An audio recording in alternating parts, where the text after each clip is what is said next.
ሶሻል ሚዲያን ለተለያዩ አይነት ፐርፐዝ መጠቀም ትችላላችሁ። አሁን ላይ ሰው ሁሉ የበቀል መወጫ አድርጎታል።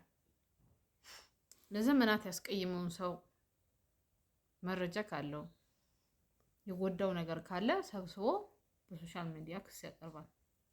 ደግሞ ማህበረሰቡ ላይ ተቀባይነት ካገኘ ውጤት ይገኝበታል። እና ሶሻል ሚዲያ ተጠቀሙ። ለምንም ነገር ቢሆን ማሸነፊያችሁ፣ መረማመጃችሁ፣ መሄጃችሁ ሊሆን ይችላል።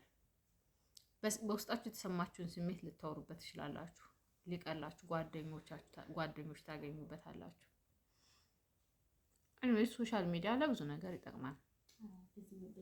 ምናልባት እናንተ ብታስቡትኝ ብዙ ሰዎች የሚያስቡት ትርፋማ የመሆንን የማግኘትን ገንዘብ የማግኘትን ሂደት ነው። ገንዘብ ላታገኙበት ትችላላችሁ። ሰው ግን ታገኙበታላችሁ። ህዝብ ትይዙበታላችሁ። ሰው ደግሞ ለብዙ ነገር መፍትሄ ነው።